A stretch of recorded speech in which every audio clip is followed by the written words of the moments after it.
Sikukuu ya kufurahia huduma ya uchungaji imesherehekewa Lukanga, Station Rese, North Kivu Field, tarehe 18 Oktoba 2025.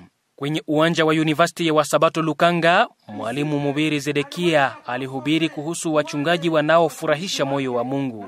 Alieleza tabia mbalimbali za mchungaji mwema kama vile anayeonya, anayekemea, ni kielelezo, ni mwaminifu, ni mvumilivu, anajali na kutunza washiriki kufuatana na hekima ya Mungu na kadhalika. Huduma ya uchungaji tumeifurahia maana ninyi washiriki wote ni familia zetu. Wachungaji wanakuwa na furaha wakati wanapoona kwamba wanachangia kazi takatifu ya Mungu. Wakati wanapoona mipango mbalimbali ya kanisa inapofaulu, wanafurahi na wanakuwa katika raha nzuri. Lakini vinatukera mioyo kumzika mshiriki hata tunapozungumziwa matatizo ya kifamilia ili tupate suluhisho, alisema kiongozi wa wilaya Lukanga Center, mchungaji Kaeni Abdu. Kundi la wanafunzi wa tawi la theolojia kwenye University ya Lukanga walikuwa na maonyesho hapo wakiiga wachungaji tena walimu wao. Mon fils bien-aimé. Comment ça va mon fils bien-aimé? Fait signifie oinos, oinos. Qu'est-ce que signifie oinos? Ça dit quoi?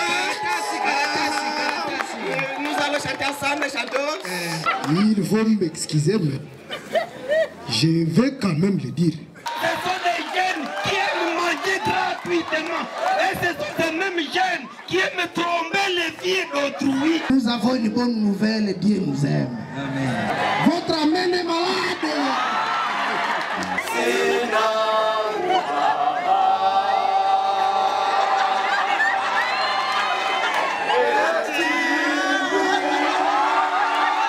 Katika mahojiano, mchungaji Profesa tena Daktari Mutavali Rafael alitueleza furaha yake ya uchungaji. Kinachonitia motisha ni kuona watu wanavyoongoka kutoka gizani. Yaani ninapohubiri, ninapotoa mafundisho ya Biblia, zaidi sana hapa kwa shule ninapofundisha mafundisho ya kibiblia, ninaona watu wanavyojikakamua kutoka katika njia ya shetani na kuingia kwa Kristo.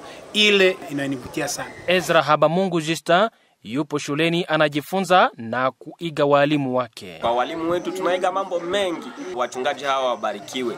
Pia waendelee kutufunza sisi ambao tunakuja nyuma yao wanapotumia slogan inayosema pass it on. Kutoka Lukanga, North Kivu Field hapa DRC, kwa niaba ya Hope News, mimi ni Silva Muhindo. Ile matovu mana